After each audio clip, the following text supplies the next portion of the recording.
ओम श्री गणेशाय नमः। ओम श्री सरस्वती नमः। ओम श्री गुरुभ्यो नमः। अज्ञानतिमिरान्धस्य ज्ञानाञ्जनशलाकया चक्षुरुन्मीलितं येन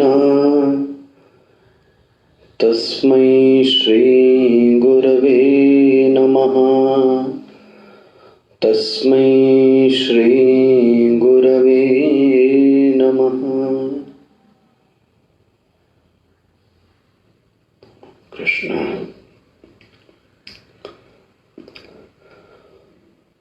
तो इस सत्र में हम लोग गीता के 5वें अध्याय का स्वाध्याय करने का प्रयास करेंगे। इसके पूर्व में जो अध्याय देखा था उसका नाम था ज्ञान कर्म संन्यास योग, और इस अध्याय का नाम रखा है कर्म संन्यास योग।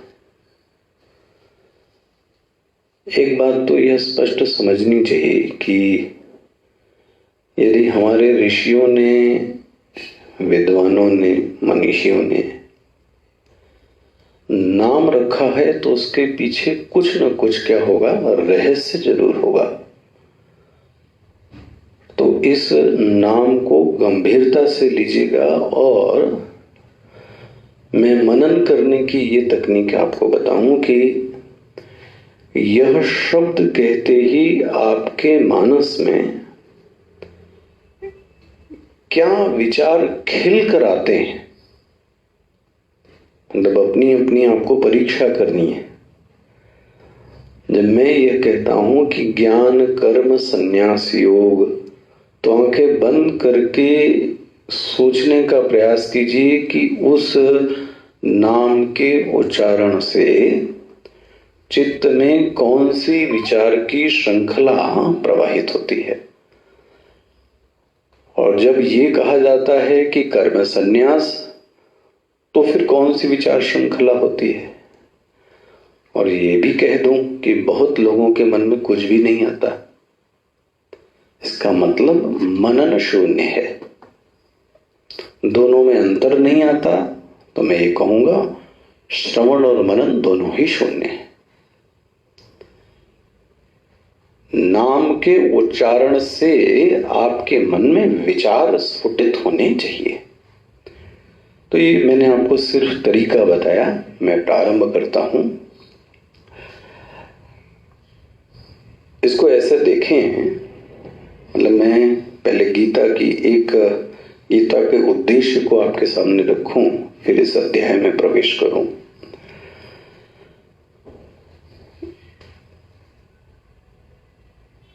हमारे ऋषियों ने एक बात स्पष्ट की है, जिस प्रकार से उन्होंने जीवन को समझा है और इसकी व्याख्या की। मनुष्य के जीवन में लक्ष्य जरूर होना चाहिए। सरल बात है लेकिन गंभीर है। अभी कुछ युवाओं से मैं इस पर कर रहा था चर्चा। हो सकता है वह लक्ष्य शॉर्ट टर्म होवे और एक लक्ष्य लॉन्ग टर्म हो सकता है। भाई, शॉर्ट टर्म लक्ष्य ये हो सकता है कि रोटी मिल जाए, खाना मिल जाए, कपड़ा मिल जाए, विवाह हो जाए। अच्छा, ये मिल गया तो क्या जीवन का लक्ष्य प्राप्त हो गया? इसलिए विचार करना चाहिए, और एक अपने दिमाग में, और मैं ऐसा कहूं सोते समय, मैं साधना पर्पज से ही बात करूंगा, प्रतिदिन आपके चिंतन में एक चीज स्पष्ट होनी चाहिए कि मेरे जीवन का लक्ष्य क्या है और मैं उस लक्ष्य के कितनी दूर और कितने पास तक पहुंचा हूं। ये कोई प्रवक्ता और कथावाचक की तरह नहीं कह रहा हूं मैं साधक के तौर पे कह रहा हूं। स्वयं के जीवन को भी इसी तरीके से प्रयास करते हैं हम लोग देखने का। पहला तो जीवन का लक्ष्य क्या है विस्मृत ना हो जावे। उठते ही प्रातः काल भगवान की कृपा से वह लक्ष्य याद आवे। सोते समय वह लक्ष्य याद आवे। कभी कभी तो आपसे निवेदन करूं, भाग दौड़ की इस जिंदगी में हम लक्ष्य ही भूल जाते हैं। अब या तो आपके पास कोई सदगुरु होवे जो आपको ठोकता रहे और आपके लक्ष्य को क्या करता रहे, बताता रहे। लेकिन भैया कभी ना कभी तो अपने पैरों पर खड़ा होना पड़ेगा ना। वो गुरु ही कब तक बताएगा। तो मैं पहली आपसे यह निवेदन करना चाहता था कि साधक के जीवन में, और ऐसा कह लूं साधक क्या कहूं, मनुष्य के जीवन में लक्ष्य जरूर होना चाहिए। ऐसा कहें कि जीवन लक्ष्यहीन नहीं होना चाहिए। सोचिए क्या लक्ष्य बनाया। ऐसा दूसरी चीज, अब जीवन जीने की जो व्यवस्था होनी चाहिए, जीवन जीने की जो व्यवस्था होनी चाहिए वो ऐसी होनी चाहिए कि मैं जीवन के लक्ष्य को क्या कर लूं, प्राप्त कर लूं। ऐसी जीवन जीने की व्यवस्था नहीं होनी चाहिए, हाँ जी, जो मुझे लक्ष्य से भटका दे। सरल है बट सोचेंगे तो बहुत बड़ी चीजें आपको मिलेगी। सरल है लेकिन सोचिए, एक तो लक्ष्य होवे, दूसरा जीवन जीने की जो व्यवस्था होवे। मैं व्यवस्था शब्द को आपको क्या बोलूं, मैं व्यवस्था शब्द को डिफाइन करूं तो आपका सोना, आपका ओढ़ना, आपका पहनना, आपका चलना, आपका बोलना, आपकी उपासना करना, समझते हैं ना भी व्यवस्था शब्द कितना कितना गंभीर हुआ आपका। आपका सोना, आपका चलना, आपका ओढ़ना, आपका बोलना, सबका सब लक्ष्य अनुरूप होना चाहिए। क्या वो भी आवाज नहीं आ रही क्या?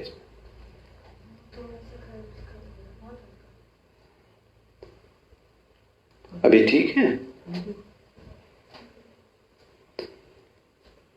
तो सब कुछ लक्ष्य अनुरूप होवे।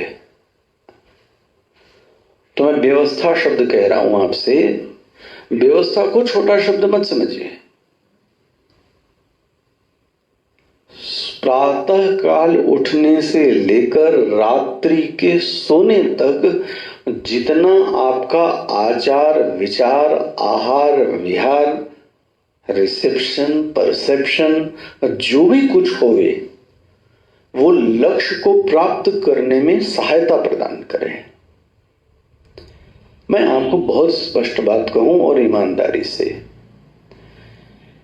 ऐसा लगता था कि ध्यान होगा, ध्यान कर लेंगे, ध्यान करते हैं लोग, बट इस लॉकडाउन की ये जो परिस्थिति आई और खुद भी जब मैंने करने का प्रयास किया, आपसे निवेदन करूं कि 5 मिनट भी वह चित्त आत्मा पे स्थिर नहीं रहता।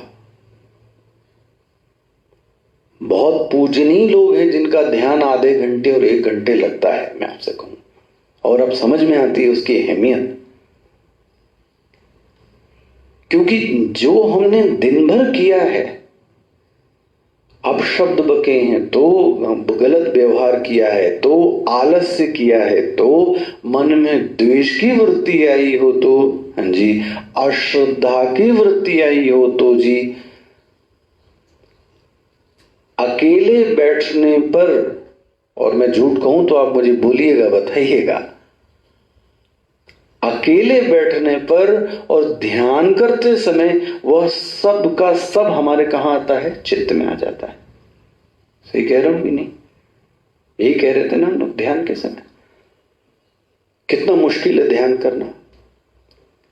मतलब आधे घंटे बैठने के लिए 22-23 घंटा आपका ठीक हो गए।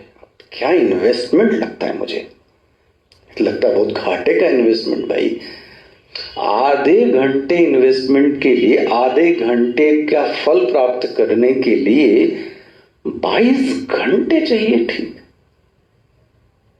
नींद पूरी हुई हो, नींद पूरी ना हुई हो तो दिक्कत, ज्यादा नींद हो गई हो तो दिक्कत, भोजन गलत कर लिया हो तो दिक्कत। आ गया ये सब, छठा अध्याय आ गया। भोजन कम किया हो तो दिक्कत, स्वप्न ज्यादा दिखते हैं तो दिक्कत। हर चीज में समस्या है व्यवहार में। और ये सब का सब असर कहां डालता है? ध्यान में। अगर ध्यान करते हैं तो मैं आपसे कहूं, और सॉरी टू से, ध्यान शरीर पर नहीं भैया, ये वेदांत का ध्यान ऐसा नहीं है। वेदांत का ध्यान शरीर के चक्रों पर भी नहीं है। सॉरी, शरीर से अतीत जो एक सत्ता है, उस सत्ता पर ध्यान करना है। और उस सत्ता पे ध्यान तभी हो सकता है, मैं आपसे बताऊं, जब शरीर का विस्मरण हो जावे। शरीर के विस्मरण से ही ध्यान का प्रारंभ होता है।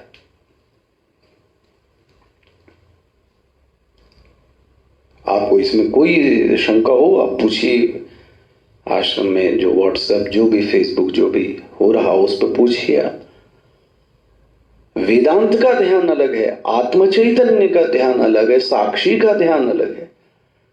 तो मैं आपसे निवेदन कर रहा था, जीवन में एक तो लक्ष्य होए, दूसरा लक्ष्य के अनुरूप जीवन की व्यवस्था होनी चाहिए। मुझे लगता है मैं व्यवस्था शब्द पर काफी जोर दे चुका। रात्रि शयन से लेकर दूसरी रात्रि के शयन तक सब आचार विचार सब क्या कहलाएगा? व्यवस्था कहलाएगा। ऐसा जीवन नहीं जीना है, ऐसी व्यवस्था में मत पड़िए, सबके लिए नहीं है। ऐसी व्यवस्था में मत जिए जो आपको लक्ष्य से हटा दे। तो गलत राह पे चल रहे हैं आप। मतलब बात वही हुई कि प्यार किसी को करते हैं, आश्रय किसी का ले रखा है। तो ऐसी व्यवस्था में जीवन जिए जो हमको लक्ष्य के अनुकूल, लक्ष्य के निकट ले जाए। लक्ष्य के प्रतिकूल जीवन की व्यवस्था नहीं होनी चाहिए। अच्छा, अब आगे बढ़े हैं। उसी जीवन की व्यवस्था में एक व्यवस्था हम सबको सहज प्राप्त है। क्या सहज प्राप्त है? जरा वह भी सिद्धांत आपके दिमाग में आ जाना चाहिए। एक सहज व्यवस्था यह प्राप्त है कि कोई भी मनुष्य एक क्षण भी बिना कर्म के नहीं रह सकता।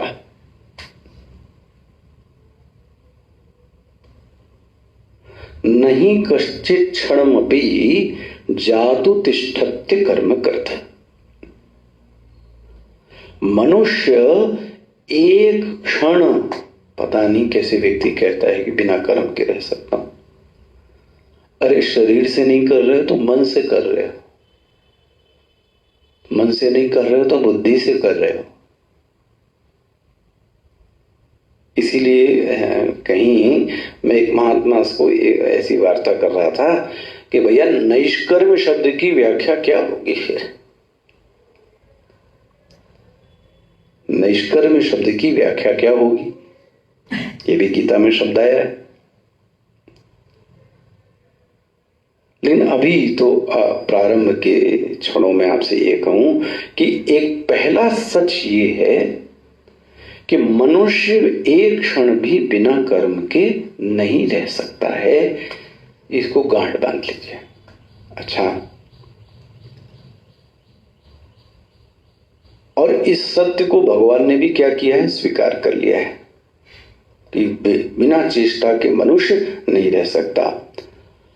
इसका मतलब मनुष्य के जीवन में कर्म तो है ही है। अच्छा, इस चिंतन को पकड़े रखिएगा। इसलिए एक कहा गया कि मनुष्य को शास्त्रों में कर्म योनि शब्द कहा गया। देखो, कर्म से मैं किस शब्द पे आया हूं, कर्म योनि। बोले कोई और भी योनि होती है क्या? हाँ, भोग योनि होती है। एक मनुष्य के साथ एक शब्द जुड़ा गया, कर्म योनि। इस शब्द को मैं भी बहुत सरल समझता था, बट विचार करने पर और पढ़ने पर स्वामी जी को और मनन करने पर लगा बहुत गंभीर वाक्य है। मनुष्य को कहा गया कर्म योनि, मतलब जितने अन्य जीव हैं उनको क्या बोलते हैं, भोग योनि, लेकिन मनुष्य को क्या कहा गया, कर्म योनि। अच्छा, कर्म योनि समझने के पहले आप ये समझ लीजिए कि किसी क्रिया को कर्म नहीं कहते। देखो, कर्म योनि मतलब पहले तो ये समझना पड़ेगा कर्म मतलब क्या। साधारणतः साधक से जब पूछते हैं कई बार कि भाई देखो, गीता का पूरा ये जो 18 पंख हैं सब इसी के आसपास जुड़े हैं। कभी कर्म संन्यास पढ़ेंगे, कभी ज्ञान कर्म संन्यास पढ़ेंगे, कभी कर्मयोग पढ़ेंगे, यही सब पढ़ेंगे। लेकिन पूछा जाए कि कर्म मतलब क्या, बिना किताब के देखे आपके बौद्धिक समझ में कर्म मतलब क्या, तो बोलते हैं खाना। तो खाना कर्म हुआ क्या? पीना कर्म हुआ क्या? बात करना कर्म हुआ क्या? बोले हम जो कर रहे हैं वो कर्म है, ऐसा तो नहीं कह सकते। सांस लेना कर्म है क्या? इसलिए मैंने एक पंक्ति कही कि किसी भी क्रिया को कर्म नहीं कह सकते। क्रिया अलग है और कर्म अलग है। अच्छा, एक मदद करते हैं आपकी। जो भी कर्म होगा उसका फल जरूर आता है। नोट कर लीजिए, खूब मनन कीजिए। छोटी पंक्ति है, बहुत सारा रहस्य छिप। जो भी कर्म होगा, कर्म होगा तो उसका फल अवश्य आता है। इसका मतलब फल आया, इसका मतलब वह फल पहले नहीं था, लेकिन आपने किया तो करने के कारण वो फल क्या हो गया, बन गया। आपने किसी कोई मदद की, जब आपने मदद की तो एक क्या बन गया, फल। अच्छा, जब मदद नहीं की थी तो वो फल नहीं बना था। आपने किसी को कष्ट दिया, किसी को कुछ क्लेश दिया तो वो फल बन गया। इसका मतलब जब आपने नहीं किया था तब वह फल नहीं बना था। इसका मतलब हुआ जब हम कर्म करते हैं तो वह फल का निर्माण होता है। जो और अच्छे शास्त्र को पढ़ते हैं ऐसे बोले, इसी को फल को ही क्या कहा गया, अपूर्व कर्म मीमांसा का शब्द है। कई बार साधु संत लोग शब्द क्या बोलते हैं, अपूर्व की उत्पत्ति हो गई। अपूर्व मतलब यत् पूर्वम नास्ति, जो पहले नहीं था लेकिन अब बन गया। अपूर्वम जो पूर्वम नास्ति, जो पहले नहीं था। इसीलिए फल को कभी कभी क्या बोल देते हैं, अपूर्व शब्द भी बोलते हैं, इसलिए घबराना नहीं चाहिए। तो कर्म की एक पहली निशानी क्या हो गई, जो भी कर्म होगा, आपने कर्म किया तो उसके साथ जीवन में एक चीज और लग गई, वो क्या हो गया, फल। स्पष्ट हो गया। अब वह जो फल है वह दो तरीके का हो सकता है। वह जो फल है वह दो तरीके का हो सकता है, एक शुभ हो सकता है और एक अशुभ हो सकता है। नहीं, फलों के विभाग को करें तो क्या करेंगे, या तो शुभ। अच्छा, ये ध्यान रखना कहां से बात चली है, मनुष्य को नहीं कश्चित क्षणम अपि, मनुष्य बिना कर्म के एक क्षण भी नहीं रह सकता। इसलिए मनुष्य को कौन सा शब्द कहा, मनुष्य को कौन सी योनि कहा गया, कर्म योनि। अन्य पशु को क्या कहा गया, भोग योनि। फिर प्रश्न आना चाहिए, कर्म योनि क्यों कहा। तो कर्म शब्द का हमने एक अर्थ आपके सामने रखा, यदि कर्म है तो उसका फल भी अवश्य आएगा।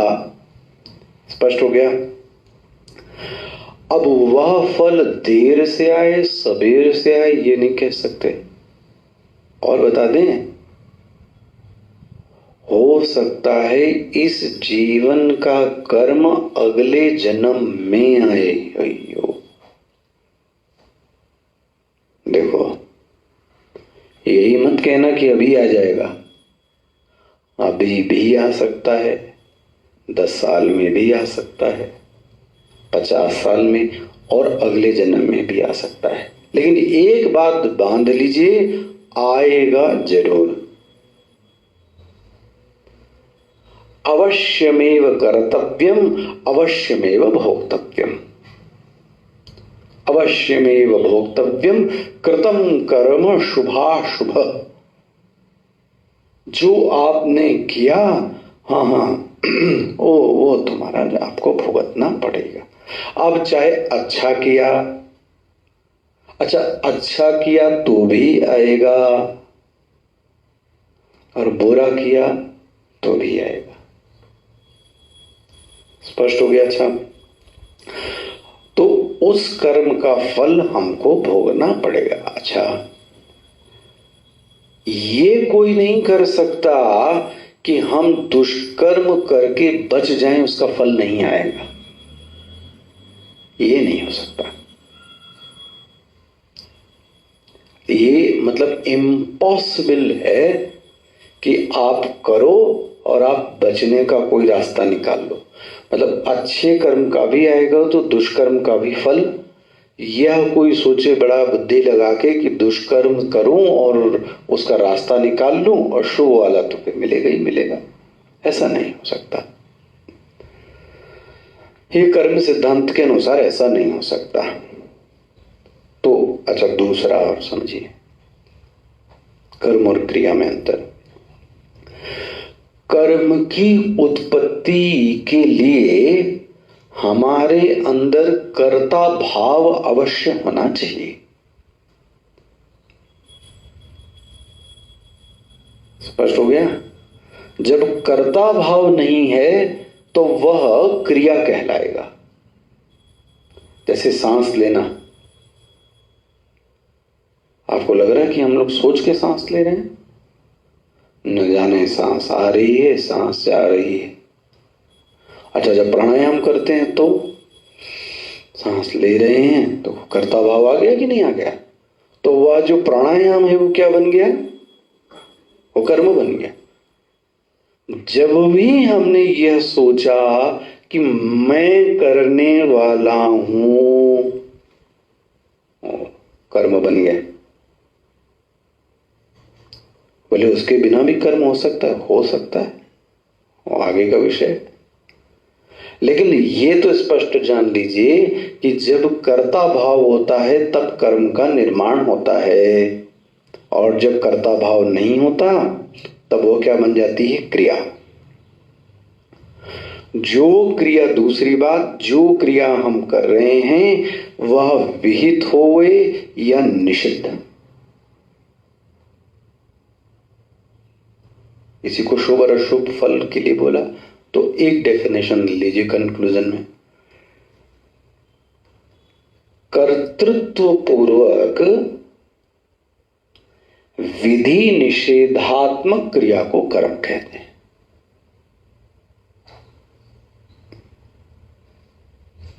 कर्तृत्व पूर्वक विधि निषेधात्मक क्रिया को कर्म कहते हैं। सोचिए, खूब प्रश्न पूछिए, खूब मनन कीजिए, इतनी परिभाषा काफी है। कर्तृत्व पूर्वक विधि निषेध, विधि निषेध मतलब चाहे तो अच्छा करें और चाहे तो बुरा करें। निषेध मतलब क्या? जो मना किया गया है। भाई मना करने में ध्यान रखें, भगवान भी आपको नहीं रोक सकता। हत्या करता है भगवान रोक लेता है क्या? किसी की निंदा कर दी, रोक लिया क्या भगवान ने आपको? भगवान बोलते हैं क्योंकि कर्म करने की तुमको क्या दी है? मैंने छूट दी है। तुम फ्री हो, तुम्हारा अधिकार है कर्म करने में। अब अधिकार है मतलब मैं कई बार बोलता हूं ना, हम चाहे जैसा करें, यही तो अधिकार है भाई।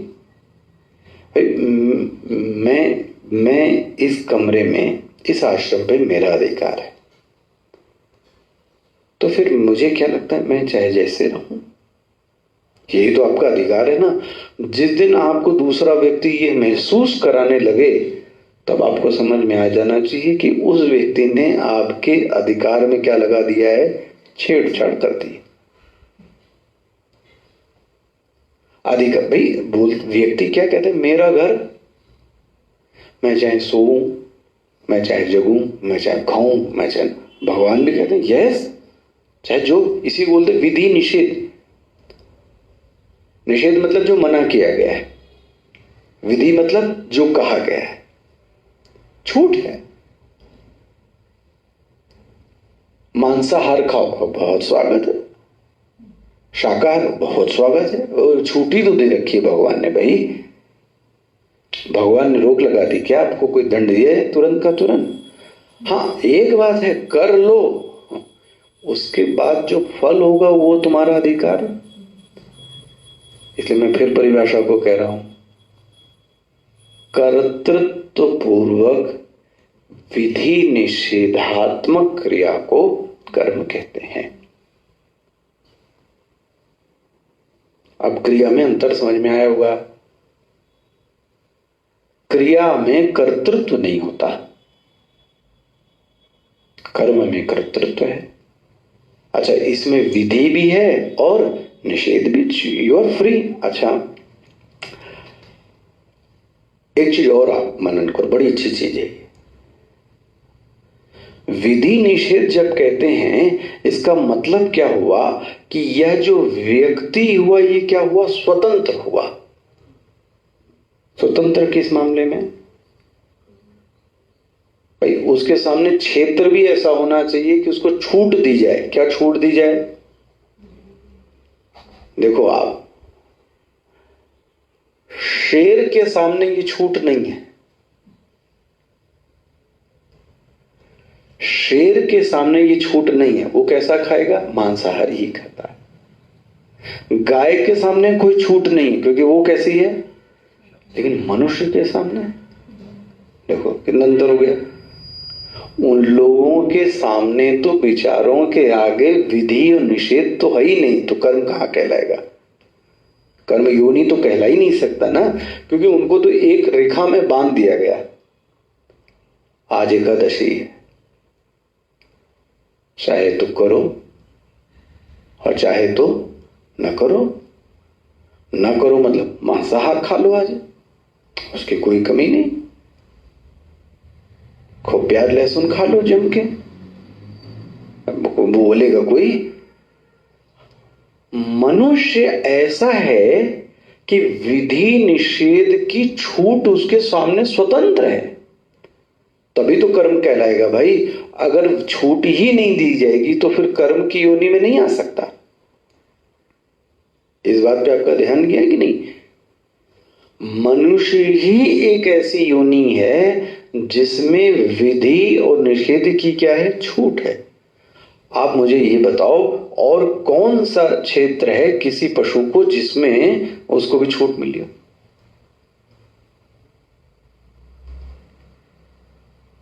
मनुष्य विधि का काम कर दे तो पुण्य मिलता है, और मनुष्य निषेध का काम कर दे तो पाप है। अच्छा, सांप आपको ना काटे तो उसको पुण्य मिल जाएगा। शेर भूखा रह जाए आज तो एकादशी का पुण्य मिल जाएगा। देखो, कुछ नहीं मनुष्य के सामने। इसका मतलब मनुष्य के सामने काम करने का, चुनने का स्वातंत्र है। स्पष्ट हुआ? इतनी तक मेरे ख्याल रूपरेखा समझ में आई हुई है। अच्छा, एक और समझ लो इसमें। ऐसा कभी नहीं कह सकते कि ये विधि है और ये निषेध है। ले,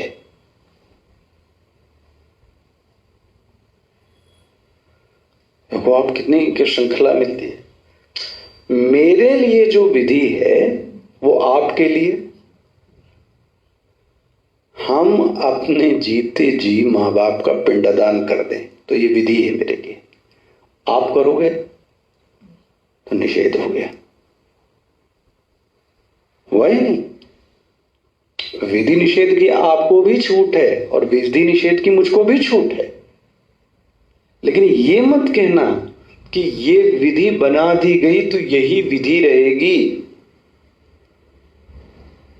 हो सकता है जो मेरे लिए विधि होवे वो आपके लिए, जो सन्यासी के लिए विधि है वो गृहस्थ के लिए निषेध है, और जो गृहस्थ के लिए विधि है वो सन्यासी के लिए, छात्र के लिए जो है वो शादीशुदा के लिए नहीं हो सकता।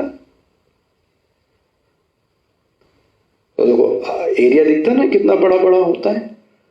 तो आप ऐसा नहीं कह सकते कि सबके लिए विधि निषेध एक होगा।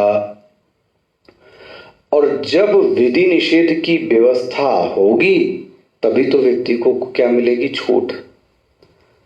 अब बहुत बड़ा प्रश्न आ गया आपके सामने। क्या प्रश्न है? तो भाई ये कैसे ने, तो यह कैसे डिसाइड होगा फिर किस बात के लिए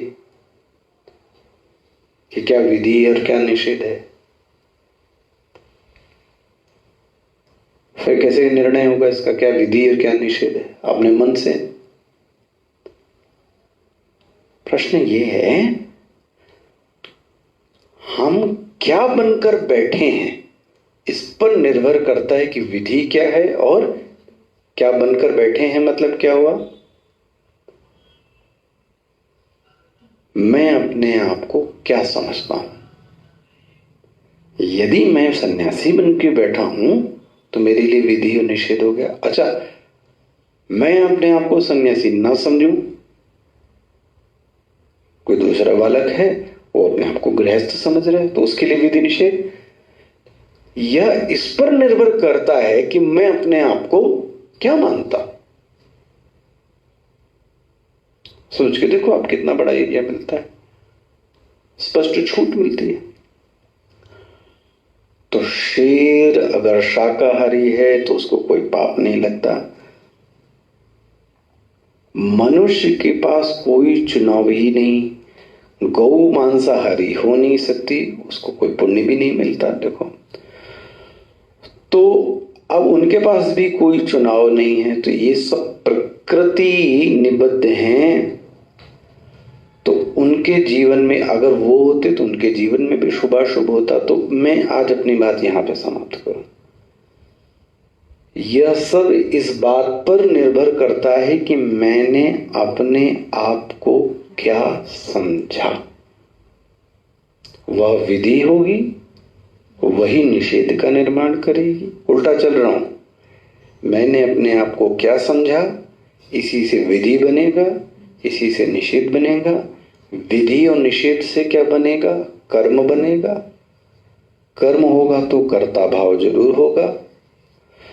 कर्म, हाँ, कर्म ही से मनुष्य को क्या बोला गया? कर्म योनि कहा गया। इसी कर्म के जरिए से मनुष्य जीवन के लक्ष्य को प्राप्त कर सकता है। उल्टा ग्राफ हो गया ना? फिर से कर लें।